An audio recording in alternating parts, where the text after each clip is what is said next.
Toda história começa com uma pergunta. A de hoje é: até onde um homem consegue fugir da própria culpa, antes que a vida o obrigue a voltar exatamente ao lugar de onde ele fugiu? E me diz também de qual cidade você está falando comigo hoje. Eu gosto de imaginar cada uma de vocês ouvindo essa história em um cantinho diferente do Brasil. A porta do pronto-socorro se abriu com força quando Nilo entrou carregando o menino nos braços. A camisa dele estava encharcada, parte de chuva, parte de suor frio.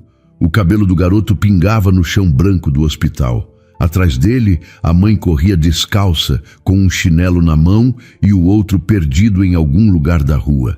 "Socorro, por favor, socorro!" ela repetia sem fôlego. "Meu filho não está respirando direito." Uma enfermeira de cabelos presos veio na frente, com os braços já estendidos. Outra apareceu empurrando uma maca pequena, daquelas de criança. Nilo deitou o menino com cuidado, como se estivesse colocando um copo de cristal numa prateleira alta. Os olhos do garoto estavam meio fechados, a boca aberta tentando puxar ar. "Quanto tempo assim?" perguntou a enfermeira, já abrindo a camisa do menino. "1 hora, talvez mais", respondeu a mãe. "Eu liguei para a ambulância 3 vezes. Ninguém veio." "Ninguém veio, moça." Nilo deu um passo para trás. Os pés dele pareciam pregados no chão. Olhou para os lados, para o teto, para o relógio acima da porta marcando 2h43 da manhã. Era a primeira vez em 7 anos que ele pisava num hospital. "O senhor é o pai?" perguntou a enfermeira sem olhar para ele, ocupada com o oxigênio. "Não, moça, sou o motorista." A mãe se virou. Os olhos dela estavam vermelhos, inchados. Olhou para Nilo daquele jeito que mãe olha para alguém que segurou o filho dela. Sem palavras, só um movimento curto da cabeça, agradecendo. "Pode esperar lá fora, senhor", disse a outra enfermeira. "A gente cuida agora." Nilo concordou. Mas as pernas não obedeceram na hora. Ele continuou parado, vendo o menino ser empurrado por um corredor de luzes brancas, ouvindo o barulho das rodinhas da maca, sentindo um cheiro de remédio que ele conhecia bem demais. Foi quando ele se lembrou do uniforme. O uniforme antigo da ambulância, dobrado no porta-luvas do carro. Ele guardava aquilo há 7 anos. Não sabia explicar por quê. Talvez para não esquecer. Talvez para se castigar todo dia ao abrir a porta do passageiro e ver aquele tecido azul desbotado lá, parado, esperando. A mãe não tinha visto. Ou tinha. Nilo saiu pela porta automática e respirou fundo. A chuva tinha diminuído. O carro estava parado em cima da calçada, com a porta de trás ainda aberta. Ele se aproximou devagar e, antes de fechar a porta, olhou para o banco. A bolsa da mulher estava lá, aberta.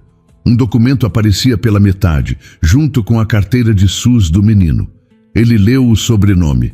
Leu de novo. Pegou o documento com a mão tremendo. Pinheiro. O mesmo sobrenome. A mesma família. 7 anos atrás, numa noite de chuva como aquela, ele tinha deixado uma criança esperando socorro. O nome dela também era Pinheiro. Bianca Pinheiro, 7 anos. Não chegou a tempo de ser atendida. Nilo nunca mais conseguiu dirigir uma ambulância depois daquilo. Agora, no banco de trás do carro dele, tinha a bolsa de uma mãe com o sobrenome Pinheiro. E lá dentro, num hospital que ele jurou nunca mais pisar, estava um menino lutando para respirar. "Não pode ser", ele falou baixinho, sozinho, no meio da madrugada. "Não pode ser ela." Mas era. Tinha que ser.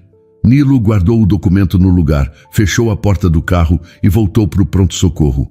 Sentou-se num banco de plástico, daqueles desconfortáveis de propósito, para ninguém ficar muito tempo. Apoiou os cotovelos nos joelhos e enfiou as mãos no cabelo molhado. Uma faxineira passou empurrando um balde com rodinhas. O cheiro de desinfetante subiu. Ele fechou os olhos. Quando abriu, a mãe estava parada na frente dele. Tinha pegado um casaco emprestado de alguém. Os olhos dela secos agora, mas ainda vermelhos. Ela sentou no banco do lado. "O senhor salvou meu filho", disse ela com a voz baixa. "Pode me dizer o seu nome?" Nilo sentiu o ar parar na garganta. Os lábios se moveram, mas não saiu som. Senhor? Ela insistiu devagar, virando o rosto para ele. Nilo! Ele conseguiu falar finalmente. Nilo Vespasiano. Ela ficou olhando para ele por um tempo. Os olhos dela tinham uma calma estranha, dessas que vêm depois de muito choro. Cansada, mas atenta. Eu sou Roselene, disse a mulher. Roselene Pinheiro. Meu menino se chama Davi. Nilo apertou as mãos uma na outra. Ele não conseguia olhar para ela. A senhora quer um copo de água? Perguntou ele, só para dizer alguma coisa. Quero, respondeu Roselene. Mas não saio daqui. Não saio daqui enquanto não souber como ele está. Nilo se levantou e foi até o bebedouro do fim do corredor. Encheu 2 copos de plástico. As mãos dele tremiam tanto que a água transbordou pelos dedos. Voltou caminhando devagar, pensando se devia falar, se devia contar, se devia sair correndo e nunca mais aparecer. Entregou o copo para ela e sentou de novo. Obrigada, disse Roselene. Bebeu pequenos goles. O senhor tem filho? Não, senhora. O senhor é casado? Fui, faz tempo. Ela concordou, sem perguntar mais. Roselene tinha o jeito de mulher que aprendeu a não fazer pergunta demais para os outros. Que aprendeu na vida que cada um carrega o que pode. Eu liguei 3 vezes para a ambulância, sabia? Ela falou de repente. 3 vezes. A primeira foi 11h30 da noite. A última foi 1h15. Ninguém chegou. Ninguém. Nilo apertou o copo de plástico até ele estalar. Eu pedi um carro porque não tinha mais o que fazer, continuou ela. Pus o Davi no colo e desci na chuva. O senhor foi o segundo motorista a aceitar. O primeiro cancelou quando viu o destino. A gente cancela hospital, falou Nilo baixinho. Quase todo motorista cancela. Por quê? Tem muito risco. A pessoa pode passar mal no carro. A gente não tem o que fazer. O senhor não cancelou. Nilo ficou em silêncio. Ele tinha cancelado. Tinha apertado o botão de cancelar. Mas Roselene já estava com a porta aberta. Já estava entrando. Já estava com o menino no colo. Não deu tempo. Eu não cancelei. Ele mentiu. Uma médica de jaleco apareceu no fim do corredor. Andava com pressa, mas sem correr. Roselene se levantou de um pulo. O copo de água caiu no chão. Senhora Pinheiro? Sou eu, doutora, sou eu. Vem comigo, por favor. As duas sumiram numa porta lateral. Nilo ficou sozinho no corredor. Pegou o copo do chão, jogou no lixo, sentou de novo. Esperou. Uns 10 minutos depois, Roselene voltou. Andava devagar, com a mão na boca, mas não estava chorando de tristeza. Estava chorando de alívio. Ele vai ficar bem, ela disse, sentando do lado de Nilo. Foi uma crise de asma grave. Com mais um pouquinho, ele não teria aguentado. Foi o que a doutora falou. Mais um pouquinho. Nilo soltou o ar que estava preso no peito. Graças a Deus, ele falou. Graças a Deus e ao Senhor, disse Roselene. Ela colocou a mão em cima da mão dele, ali no banco. Foi um toque rápido, de mãe agradecida. Mas Nilo sentiu como se tivesse sido queimado. Puxou a mão devagar, sem grosseria, e enfiou no bolso da calça. Não precisa agradecer. Precisa sim. O senhor não faz ideia do que é uma mãe perder o filho esperando socorro. É um buraco que não fecha nunca, sabe? Ver o filho ali, sem ar. Nilo abaixou a cabeça. Os olhos dele se encheram de água, mas ele não deixou cair. Eu tenho ideia, sim, falou num fio de voz. Roselene virou o rosto para ele. Olhou direito, daquele jeito que mulher olha quando começa a desconfiar de alguma coisa. O senhor já trabalhou na saúde? Ela perguntou. Já? Médico? Não, senhora. Enfermeiro? Motorista? Eu dirigi a ambulância. Faz 7 anos. Roselene ficou parada. Os olhos dela mudaram. Não de raiva, de atenção. Como quem está montando um quebra-cabeça e acabou de encontrar uma peça que faltava. 7 anos, ela repetiu devagar. 7 anos. É, senhora. O senhor trabalhava aqui em São Paulo? Trabalhava numa empresa terceirizada? Nilo levantou a cabeça e olhou para Roselene de verdade. Viu o rosto dela, as olheiras fundas, as rugas finas no canto dos olhos, e viu o jeito que ela apertava o casaco emprestado contra o peito. Os dois se olharam em silêncio. O barulho de uma porta abrindo no fim do corredor pareceu mais alto do que devia. Roselene não desviou o olhar. Nilo também não. Os dois ficaram ali, parados, com o barulho do ar-condicionado do hospital zumbindo em cima da cabeça. Eu preciso ver meu filho, ela disse, finalmente levantando-se. A doutora falou que daqui a pouquinho posso entrar. Pode ir, senhora. Eu fico aqui. O senhor vai esperar? Vou. Por quê? Nilo pensou um pouco antes de responder. Porque a senhora veio de chinelo, não pode voltar para casa assim, na chuva de madrugada, com o menino no colo. Eu levo vocês quando ele tiver alta. Roselene concordou. Saiu pelo corredor. Nilo ficou no banco, olhando para as próprias mãos. As mãos dele eram grandes, com uma cicatriz fina entre o polegar e o indicador. Uma cicatriz antiga, de quando ele ainda era novo e trabalhava numa oficina antes da ambulância, antes de tudo. Ele pensou no que ia fazer. Podia ir embora. Era só levantar, sair pela porta, entrar no carro e sumir. Roselene tinha o nome dele, mas não tinha o sobrenome completo. Ele podia mudar de aplicativo, mudar de turno, sumir. Mas tinha o uniforme, aquele uniforme dobrado no porta-luvas. Se ela visse o carro de novo, se abrisse a porta da frente para alguma coisa, se encontrasse aquilo, ela ia saber. Nilo levantou, saiu do hospital, atravessou o estacionamento. A chuva tinha parado de vez.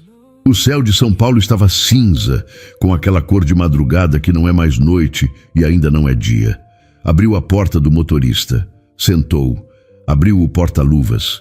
O uniforme estava lá, azul escuro, com um bordado branco no peito. O nome dele bordado em letras pequenas, N. Vespasiano, Resgate Vida. O tecido tinha um cheiro de mofo, de coisa guardada faz tempo. Nilo segurou o uniforme nas mãos. Pensou em jogar fora. Pensou em queimar. Pensou em entregar para ela. Ficou ali uns 5 minutos, parado, sem decidir nada. Foi quando alguém bateu no vidro da janela. Ele se virou assustado. Era um homem de uns 60 anos com um boné de táxi. Moço, o senhor está bem? Estou, senhor. Obrigado. O senhor está chorando. Nilo passou a mão no rosto. Estava molhado. Ele nem tinha percebido. É a chuva, falou. A chuva parou faz meia hora. O homem do boné não esperou resposta. Deu um sorriso de quem entende as coisas sem precisar de explicação. E foi embora caminhando devagar até o táxi dele. Nilo dobrou o uniforme de novo. Mas dessa vez, em vez de colocar no porta-luvas, ele colocou em cima do banco do passageiro, bem dobrado, à vista. Voltou para o hospital. Roselene tinha saído do quarto.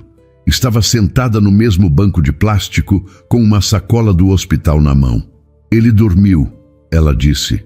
A doutora falou que vamos ficar em observação até de manhã, mas o pior já passou. Que bom, senhora. O senhor não precisa esperar tudo isso. Eu pego um carro depois. Não, senhora. Eu espero. Roselene olhou para ele. Tinha alguma coisa no jeito dela agora. Uma desconfiança que não estava ali antes. O senhor falou que dirigia a ambulância terceirizada. Ela disse devagar. Faz 7 anos. Falei. Qual empresa? Nilo ficou quieto. A boca dele ficou seca de uma vez. A senhora, por que está perguntando? Porque faz 7 anos que perdi uma filha esperando ambulância. A frase ficou solta no ar entre os dois. Nem Nilo nem Roselene se mexeram. Eu não sei o nome do motorista que não chegou a tempo, continuou ela, com a voz baixa, sem raiva. Nunca me disseram, eu fui atrás. Eu briguei na delegacia, eu fui em advogado, eu fiz cartaz. Ninguém me disse. Disseram que foi um problema de logística, que ninguém tinha culpa. Ela parou, respirou fundo. Mas eu sempre soube que alguém tinha. Alguém escolheu não ir. Nilo apertou os olhos. As mãos dele começaram a tremer de novo. Senhora Roselene, A empresa que eu pedi faz 7 anos chamava Resgate Vida. O nome bateu no peito de Nilo como uma porta fechando. Ele encostou as costas no banco, sentiu o tecido azul escuro do uniforme dobrado lá no carro pesar como se estivesse no colo dele agora. Senhora, ele tentou de novo. Me fala uma coisa, Nilo. Só uma coisa. O quê? O senhor era da Resgate Vida? Nilo não respondeu na hora. Levantou-se devagar do banco. Andou até o bebedouro de novo, encheu um copo de água, bebeu de uma vez. Voltou, sentou. Roselene esperava. Não chorava, não gritava. Só esperava. Era, senhora. A palavra saiu pequena, curta. Roselene fechou os olhos. Apertou a sacola plástica do hospital contra o peito, como se estivesse abraçando alguma coisa invisível. Ficou assim um tempo, sem dizer nada. Quer que eu vá embora? Perguntou Nilo. Não. A senhora quer que eu chame alguém? Não. A senhora? Para de falar, por favor. Só um minuto. Nilo parou. Os dois ficaram em silêncio no corredor do hospital. Uma luz de fluorescente no fim do corredor estava piscando, com aquele barulhinho que dá em lâmpada velha. Tec, tec, tec. Uma maca passou empurrada por um maqueiro de uniforme verde. O cheiro de remédio voltou. Roselene abriu os olhos. Estavam vermelhos, mas firmes. Foi você que deixou minha filha esperando? Ela perguntou. A pergunta não tinha grito, não tinha choro. Era uma pergunta limpa, como quem pergunta as horas para alguém na rua. Nilo abaixou a cabeça. Demorou para responder. Eu não sei se foi a sua filha, senhora. De verdade, eu não sei o nome dela. Bianca Pinheiro. Tinha 7 anos. Engasgou em casa, comendo. Eu liguei, eles disseram que mandavam na hora. A ambulância não veio. Veio uma do SAMU depois de quase 1 hora. Não deu tempo. Nilo sentiu o peito apertar.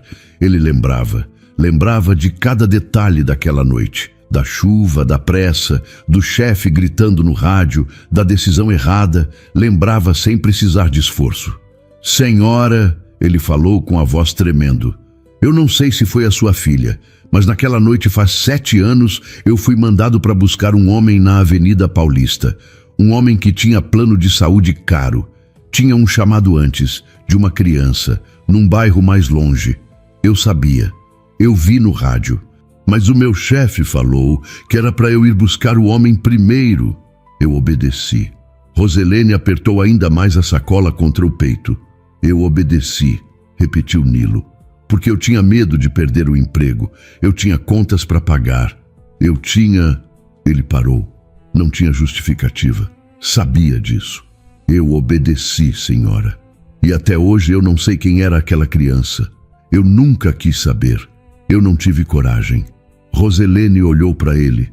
Tinha uma lágrima no canto do olho direito, mas ela não deixou cair. Por que você não teve coragem? Porque era mais fácil não saber. Se eu não soubesse o nome, eu podia fingir que era qualquer um, que era um número. Eu sou covarde, senhora. Eu sou um homem covarde. O corredor ficou em silêncio. Roselene se levantou. Andou 3 passos. Voltou. Sentou de novo. Ela não sabia o que fazer com aquilo. As mãos dela mexiam sozinhas, abrindo e fechando a sacola plástica. 7 anos, ela falou sem olhar para ele. 7 anos eu durmo perguntando quem foi. 7 anos eu acordo perguntando quem foi. 7 anos. Eu sei, senhora. Você não sabe. Eu sei. Eu também não durmo. Eu trabalho de madrugada justamente para não dormir. Quando eu fecho o olho, eu vejo o rádio chamando. Eu vejo o nome da criança no painel. Eu vejo o relógio. Eu não consigo dormir, senhora. Roselene levantou a cabeça. Olhou para ele de verdade, pela primeira vez sem desconfiança, sem raiva. Você sabe que isso não me devolve a Bianca, né? Ela disse. Sei. Você sabe que isso não te tira a culpa. Sei, senhora. Então por que você está me contando? Nilo demorou para responder. As mãos dele apertaram os joelhos. Porque a senhora me perguntou. Porque hoje, em vez de fugir, eu ia carregar seu filho até dentro do hospital. E enquanto eu carregava, eu pensei numa coisa. Em quê? Que eu já tinha fugido uma vez. Que se eu fugisse de novo, eu nunca mais ia conseguir dirigir. Nunca mais. Roselene ficou olhando para ele por um tempo. Depois, levantou. Andou até a janela do corredor, que dava para o estacionamento. Cruzou os braços. Ficou ali, olhando para fora, sem dizer nada. Nilo não ousou se mexer. Achou que era assim que iam terminar. Ela ia mandar ele embora. Ou ia ficar em silêncio até o filho ter alta. E depois ia pegar outro carro, e ele nunca mais ia ver os dois. Mas Roselene falou: "Conta para mim aquela noite." Ela disse, sem virar o rosto: "Conta direito. Eu quero saber o que aconteceu." Nilo respirou fundo. As mãos dele continuavam apertando os joelhos. Ele começou devagar. Era uma quinta-feira. Chovia muito, igual hoje. Eu tinha começado o plantão às 7 da noite. Já tinha feito 3 corridas, todas pesadas. Um senhor que caiu da escada, uma mulher grávida, um menino com convulsão. E depois? Depois deu 9h30. Eu estava parado na base, esperando chamada. Veio uma chamada no rádio. Uma criança, engasgada. Bairro distante, periferia, quase divisa com Guarulhos. Roselene apertou os braços com mais força, mas continuou olhando pela janela. Eu peguei o rádio e disse que estava indo. Liguei o motor. Foi quando o meu chefe veio correndo. Um homem chamado Ademir. Ele falou: "Não, Nilo, vai para Paulista. Tem um chamado de prioridade lá. Um senhor com plano top." "Plano top", repetiu Roselene. É como eles chamavam, cliente top. Era um senhor que tinha dor no peito, mas tinha plano caro, daqueles que pagam bem para a empresa. E a criança? Ademir falou que ia mandar outra ambulância, falou que tinha outra livre vindo de Itaquera. Falou para eu não me preocupar. E você não se preocupou. Eu obedeci, senhora.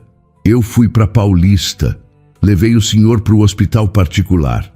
Levei 35 minutos com a chuva. Quando voltei para a base, perguntei para o Ademir como tinha sido o caso da criança. Ele disse que tinham mandado o SAMU, que tinha dado tudo certo. E você acreditou. Eu quis acreditar. Nilo parou. Ele estava falando devagar, mas as palavras saíam doendo. Roselene continuou de costas. 2 dias depois, ele continuou. Eu fui no escritório pegar meu pagamento. Tinha uma reportagem na televisão. No noticiário das 6 da tarde. Falavam de uma mãe que perdeu a filha esperando ambulância. Mostravam a foto da menina. Eu olhei para a tela e congelei. Roselene se virou. Os olhos dela estavam cheios de lágrimas, mas ela respirava devagar. "A senhora apareceu na televisão", disse Nilo. Eu vi a senhora.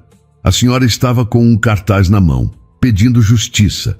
Eu não me lembro de tudo daquela semana, falou Roselene. Eu só lembro que eu ia em todo lugar. Em jornal, em rádio, em delegacia. Ninguém me ouvia direito. Eu vi a senhora, repetiu Nilo. Eu lembro do seu rosto. Eu fui para o banheiro do escritório e fiquei lá 1 hora.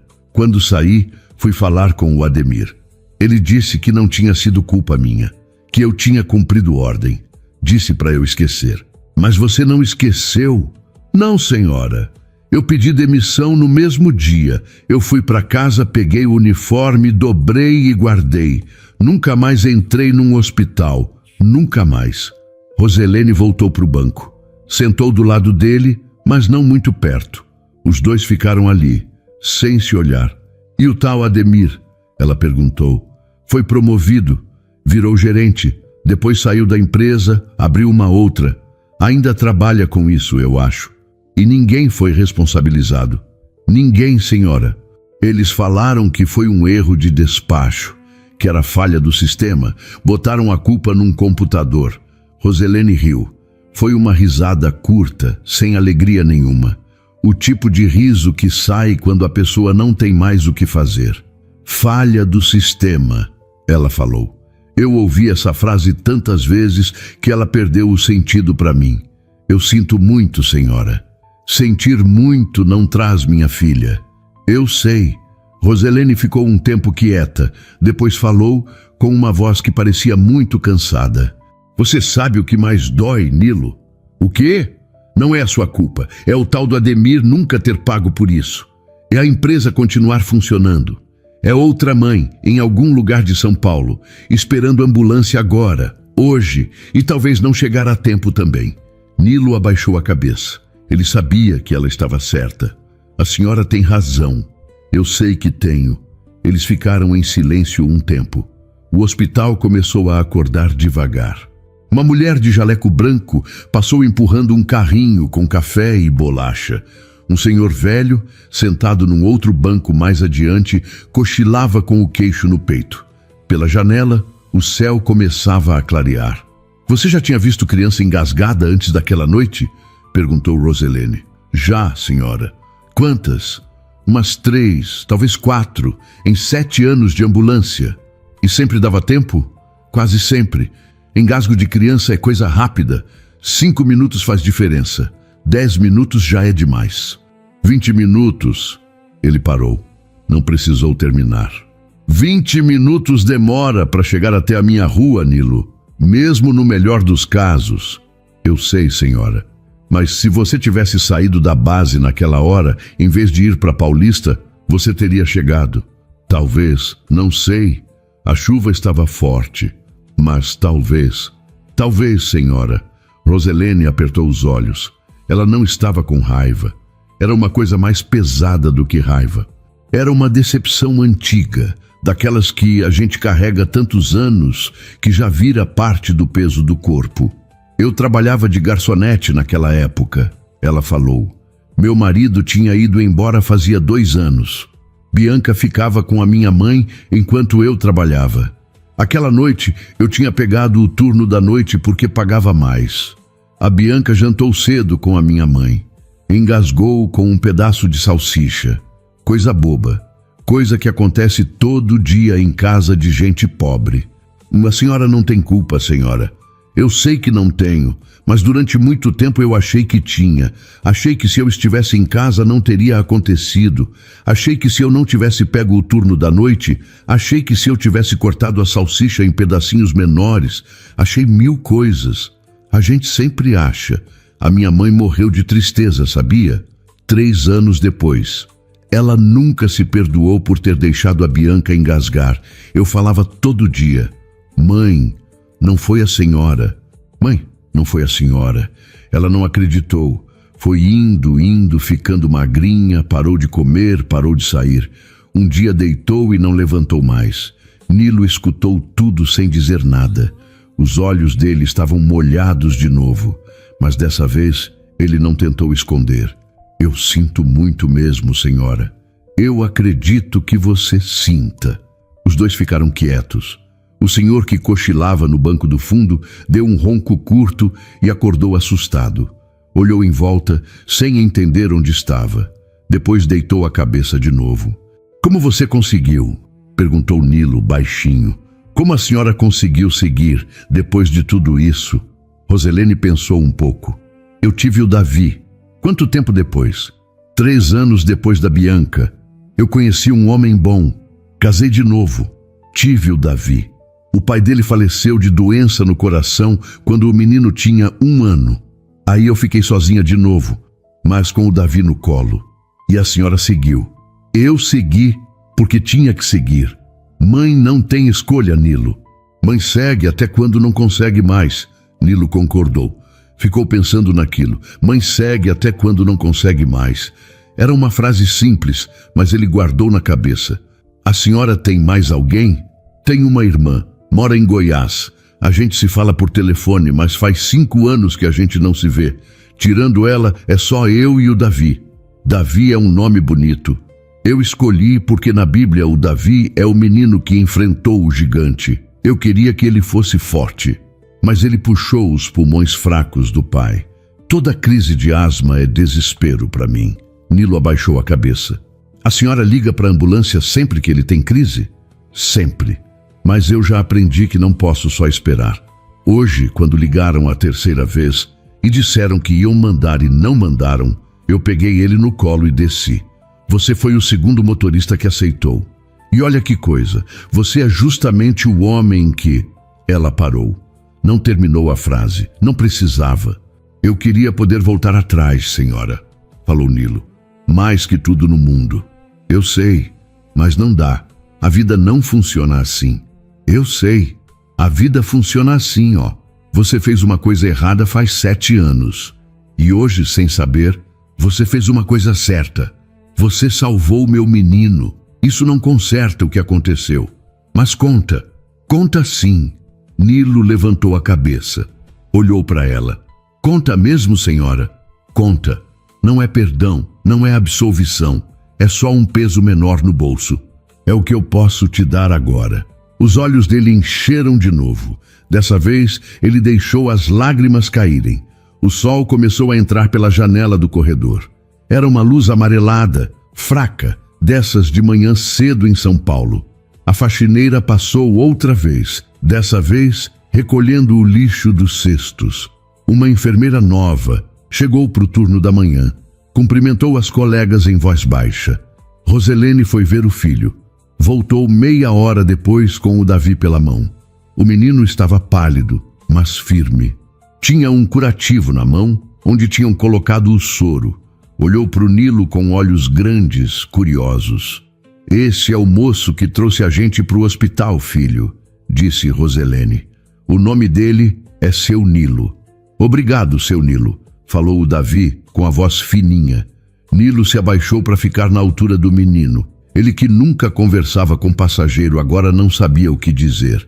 Estendeu a mão. O Davi apertou com aquela mãozinha pequena. De nada, meu rapaz. Você é forte, hein? Minha mãe falou que eu sou. Sua mãe tem razão. Saíram do hospital os 3. O sol já estava mais alto. As poças d'água da chuva refletiam o céu. O carro de Nilo estava ainda no estacionamento, com a porta destrancada. Ele tinha esquecido de trancar. O Davi entrou no banco de trás com a mãe. Nilo deu a volta para entrar no banco do motorista. Foi quando viu o uniforme dobrado no banco do passageiro. Ele tinha esquecido que estava ali. Roselene viu também, pela janela. Esse é o uniforme? Ela perguntou. É, senhora. Posso? Nilo concordou. Pegou o uniforme, entregou para ela pela janela. Roselene segurou nas mãos. Passou os dedos no bordado do nome. Sentiu o cheiro. Olhou para o filho, que estava cochilando no banco de trás. Posso ficar com isso? Nilo demorou para responder. Pode, senhora. Pode ficar. Ela dobrou de novo, com cuidado, e colocou no colo. Não disse mais nada. Nilo entrou no carro, ligou o motor, saiu do estacionamento. A corrida até a casa de Roselene foi quieta. O Davi dormiu o caminho todo. O bairro era simples, casas de um andar, ruas estreitas, comércio começando a abrir. Nilo parou na frente do portão de uma casinha azul clara com um vaso de samambaia na janela. Roselene desceu. Pegou o menino no colo. Ele acordou um pouco, mas continuou meio dormindo, com a cabeça no ombro dela. Quanto eu te devo? Ela perguntou. Não me deve nada, senhora. A corrida deu quanto? Não importa. Importa sim. Nilo desligou o aplicativo. Mostrou o celular para ela. A corrida marcava R$ 32. Não vai cobrar? Não, senhora. Não dessa vez. Roselene concordou. Ficou parada no portão, com o filho no colo, segurando o uniforme dobrado debaixo do braço. Nilo, senhora, você me promete uma coisa? O quê? Você vai procurar um lugar para contar isso direito. Não para mim, para você. Procura uma pessoa, um padre, uma psicóloga, um grupo, sei lá. Você não pode carregar isso sozinho mais 7 anos. Eu vou procurar, senhora. E mais uma coisa. Pode falar. Hospital. Você vai voltar a entrar em hospital quando alguém precisar. Não cancela mais corrida para hospital. Promete. Nilo apertou o volante. Demorou. Prometo. Roselene concordou. Entrou em casa com o Davi. Fechou o portão atrás dela. Nilo ficou parado no carro uns minutos. Olhou para o celular. Recebeu a nota da corrida. 5 estrelas. E uma mensagem escrita. Obrigada por carregar meu filho e por carregar a verdade. Roselene. Ele guardou o celular. Tirou o carro da rua devagar. No caminho de casa, parou num farol. Pegou o telefone. Procurou na lista de contatos antigos. Achou o nome de uma assistente social que tinha tentado falar com ele uma vez, anos atrás, quando ele saiu da empresa. Ele nunca tinha retornado a ligação. O cartão da mulher estava amassado no fundo da carteira fazia 7 anos. Marcou o número. Demorou 3 toques. Alô? Dona Vera? É o Nilo. Nilo Vespasiano. A senhora não vai lembrar de mim. A senhora me procurou faz uns 7 anos, depois de um caso com uma criança numa ambulância. Eu nunca te liguei de volta. Do outro lado, a mulher demorou um pouquinho. Eu lembro de você, sim, Nilo. Eu lembro. A senhora ainda atende? Atendo. Quer marcar uma conversa? Quero sim. Quando você pode? Nilo olhou pelo retrovisor. O sol agora batia direto no banco de trás vazio. O sinal abriu. Os carros começaram a buzinar. Hoje, Dona Vera, pode ser hoje? Pode ser hoje. Ele desligou. Colocou o telefone no porta-luvas. O porta-luvas estava vazio agora. Sem uniforme dobrado, sem peso guardado. Só uma manual do carro e um pacote de bala de hortelã. Nilo respirou fundo. Acelerou devagar. A cidade acordava. Era manhã de quinta-feira em São Paulo e ele tinha um lugar para ir. Eu confesso, minha amiga, que eu não sei o que faria no lugar de Roselene. Tem decisão que não tem resposta fácil. Perdoar não apaga o passado, mas carregar ódio também pode prender uma pessoa dentro da mesma dor por anos. Agora me conta aqui nos comentários. Se você estivesse no lugar dela, teria conseguido perdoar Nilo depois de tudo ou jamais aceitaria olhar para ele de novo? A faxineira Vera Lúcia só queria ir embora para casa naquele fim de tarde na Faria Lima. O corpo doendo, a cabeça cheia, pensando no ônibus lotado. Mas ela parou, porque no meio do barulho dos carros, ela ouviu um choro, baixinho. 2 meninas idênticas, sozinhas, perdidas. E mesmo sem conhecer, ela atravessou a rua correndo e ficou com aquelas crianças. O que Vera não imaginava é que o pai daquelas meninas era Francisco Bueno de Miranda, um homem milionário, frio, que nunca deixou ninguém chegar perto das filhas. Mas o pior não foi isso.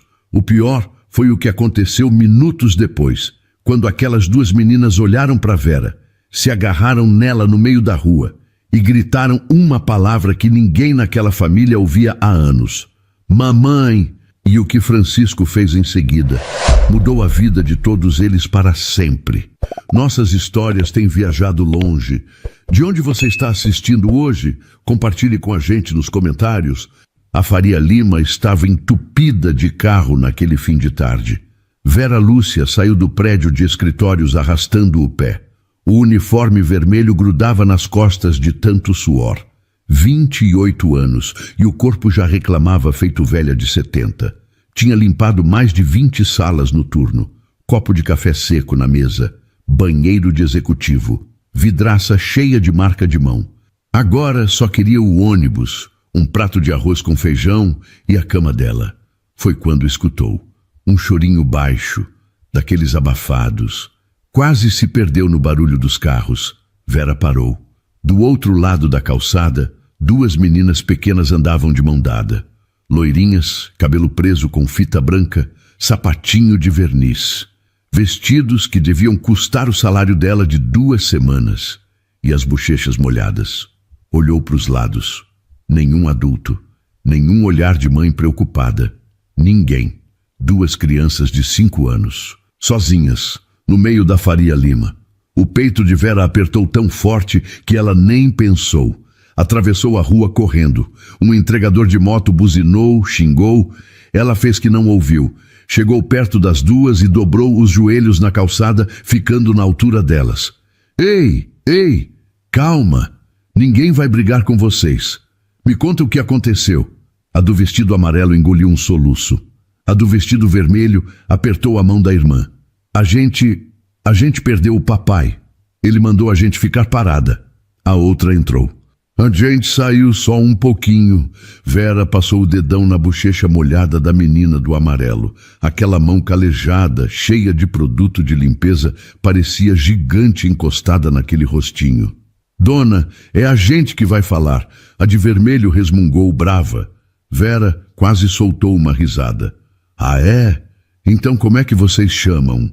Valentina, apontou para a irmã. E eu sou Antonella. E eu não tô chorando. É ela. Tá certo, Antonella. As duas se olharam, daquele jeito que gêmea faz. Antonella demorou a ceder, mas cedeu. Vem cá. Vera estendeu as duas mãos. As meninas seguraram. Do outro lado da calçada tinha um carrinho de pipoca antigo. Daqueles com a roda de madeira, a pipoqueira de alumínio chiando, o cheiro de manteiga tomando a quadra inteira. Vera puxou as duas para lá. Seu moço, 3 saquinhos. O pipoqueiro, senhor de boné gasto, olhou para as meninas e abriu um sorriso sem 2 dentes. 2 princesinhas. Vai com capricho. Valentina passou as costas da mão no rosto. Antonella continuou desconfiada, mas os olhos grudados no saquinho. Vera pagou com o trocado da janta dela, sem pensar. Sentou com as duas num degrau de mármore na porta de um prédio chique. Uniforme azul desbotado do lado dos vestidinhos de grife. 3 saquinhos de pipoca. Uma cena esquisita no meio da Faria Lima. Devagar que tá quente. Antonella cutucou a pipoca com o dedo. Valentina já tinha enfiado um punhado na boca toda. Gostoso, né? Valentina balançou a cabeça. O papai nunca deixa a gente comer pipoca de rua. Antonella falou meio brava. Diz que faz mal para a barriga. Olha, seu pai tem razão. Vera respondeu com cuidado. Mas em um dia especial, uma pipoquinha não faz mal para ninguém. Hoje é dia especial. Vera olhou para ela. 5 anos e já falava que nem gente grande. Hoje é o dia que a gente se conheceu. Para mim, é. Valentina sorriu. Um sorriso de bochecha cheia de pipoca. E encostou a cabecinha no ombro da Vera como se conhecesse ela desde sempre. Vera travou. O ombro, acostumado só com peso de vassoura e balde, agora tinha uma cabecinha loira descansando ali. A mão dela foi indo, devagar, até os cabelos da menina. Alisou com medo. Do outro lado da avenida alguém gritou. Um homem. Desesperado. Valentina! Antonella! As 3 olharam ao mesmo tempo. Um homem alto, de terno caro, paletó aberto, gravata torta. Vinha correndo. O rosto vermelho. O cabelo grisalho nas têmporas bagunçado. Os olhos arregalados.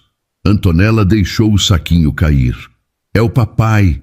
Valentina se agarrou no braço da Vera. Apertou forte. Enfiou a cara no uniforme azul. Eu não quero ir. Vera olhou a menina. Olhou o homem atravessando a rua correndo. Olhou para os próprios dedos, ainda no cabelo da Valentina. Francisco Bueno de Miranda chegou ofegante. Um táxi quase pegou ele no meio da rua. Buzinou forte, xingou pela janela. Francisco nem registrou. Os olhos estavam grudados nas 2 meninas sentadas no chão, comendo pipoca de rua, junto de uma mulher de uniforme azul. O alívio virou raiva rápido demais. Agarrou o braço da Antonella antes de falar. Se afasta delas. Já. A voz saiu travada. Baixa. Daquelas que dói mais do que grito. Vera levantou. A mão dela foi para a mão da Valentina que não soltou. Abaixa o tom, moço. Eu não estou falando com você, mas é comigo que o senhor vai falar. Essas crianças estavam chorando no meio da calçada. Sem ninguém. Larga ela. Valentina começou a chorar alto. Antonella empurrou a mão do pai. Papai, para! Francisco piscou, afrouxou o braço, recuou meio passo confuso. Filha, eu só quero... O senhor está machucando? Antonella mostrou o braço. Não tinha machucado, mas a marca do dedo dele ainda estava ali, avermelhada. Francisco olhou para a própria mão como se aquela mão não fosse dele. Eu não queria, Antonella. Papai, a gente procurou o senhor. A gente ficou procurando lá em cima. O senhor não estava em lugar nenhum. Eu estava na reunião, filha. Eu falei para vocês esperarem. O Senhor sempre está na reunião. A palavra acertou Francisco em cheio. Ele travou no meio da calçada. Um executivo passou reto, olhou, acelerou o passo. Um casal atravessou a rua sem prestar atenção. Valentina continuou grudada no uniforme da Vera, chorando baixinho. Antonella cruzou os bracinhos. Vera respirou devagar. Não queria se meter, mas também não ia sair dali com uma criança chorando na barra da calça dela. Ô moço, posso falar uma coisa? Francisco olhou para ela. Olhou de verdade. Ela era baixinha, cabelo escuro preso de qualquer jeito, unha curta, uniforme com mancha de produto de limpeza. Uma mulher comum, daquelas que ele cruzava todo dia no elevador de serviço. Fala, o senhor está com medo. Eu sei. Eu também ficaria, mas grita comigo, não com elas. Elas estão assustadas demais. Francisco não sabia o que dizer. Se abaixou, de terno no meio da calçada engordurada da Faria Lima, de joelho na pedra suja. O paletó de linho encostou no chão. Ele nem olhou. Filhas, me desculpa. Antonella não respondeu. Valentina virou um pouquinho o rosto, espiando o pai pelo canto do uniforme da Vera. Meus amores, o papai gritou feio, não devia. Me desculpa, tá bom? O senhor gritou com a Elza ontem. Antonella falou. E com o motorista. Eu sei, filha. Eu não gosto quando o senhor grita. Eu sei. A Elza chorou na cozinha. Eu vi. Francisco fechou os olhos um instante. Eu vou pedir desculpa para Elza quando a gente chegar. Tá bom? Antonella desarmou um pouquinho os bracinhos, só um pouquinho. Valentina soltou uma mão da Vera, estendeu os dedinhos pro pai devagarinho, tipo quem testa se o fogão tá quente. Francisco pegou aqueles dedos com as duas mãos, como se fossem de cristal. Ele passou a mão na nuca, olhou para as filhas, olhou para a mulher, olhou pro saquinho de pipoca no chão. Obrigado, ele falou seco, sem olhar direito para Vera. Eu assumo daqui. De nada, Vera respondeu do mesmo jeito. Ela se abaixou para se despedir das meninas, acariciou a cabeça da Valentina, puxou um fio de cabelo da cara da Antonella. Vai com o papai, ele estava procurando vocês, ele ficou com medo também. A senhora vem junto, Valentina falou com a voz tristonha, sem olhar para Vera. Vera congelou. Meu amor, eu não posso. Eu quero a tia. Valentina chorou. Papai, eu quero a tia. Filha, a moça tem a vida dela. Eu quero a tia. Foi aí que aconteceu. Largaram o pai, correram para Vera, abraçaram as duas pernas dela de um jeito que quase derrubou a mulher no chão. Valentina enfiou a cara na barriga da Vera. Antonella agarrou a cintura com força de quem tem medo de ser arrancada. Então, no meio da Faria Lima, cheia de gente, gritaram bem alto. Mamãe, não vai embora, mamãe! Mamãe, fica! Uma mulher de taier preto, passando com o celular no ouvido, parou de andar. Um rapaz de bicicleta elétrica puxou o freio. O pipoqueiro segurou a concha no meio do ar. Vera ficou de boca aberta. A mão dela parada no ar, sem saber onde colocar. Queria explicar. Queria gritar que ela não tinha pedido aquilo. Queria dizer, não fui eu não falei nada, eu não sei de onde saiu isso. Olhou para o Francisco pedindo socorro. Francisco estava pálido, branco feito papel, a boca aberta, os olhos fixos nas filhas, naquele abraço, naquela palavra, mamãe. Uma palavra que não era dita dentro daquela família há 5 anos. Desde o dia em que Valentina e Antonella vieram ao mundo e a mãe delas fechou os olhos para não abrir mais. As duas só tinham visto foto, nunca tinham chamado ninguém daquele jeito. E agora estavam ali, as duas, gritando mamãe para uma faxineira. Vera abriu a boca para explicar. Nada saiu.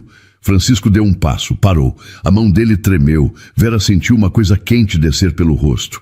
Quando ela notou, era lágrima. Francisco ficou parado no meio da calçada, vendo suas filhas grudadas numa estranha. As pessoas passavam, olhavam rápido e seguiam. Uns cochichavam. Nenhum deles se importava de verdade. Ele engoliu. A garganta estava seca. Filhas... A voz saiu baixa. Vem com o papai. Antonella prendeu a respiração contra a perna da Vera. Valentina afundou mais a cara no uniforme. Não! Era a primeira vez que ele ouvia aquilo das duas juntas, daquele jeito.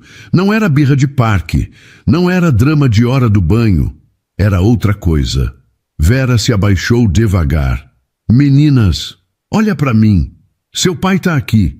Vocês têm que ir com ele. A senhora vai junto. Valentina choramingou. Eu tenho que ir para casa, meu amor.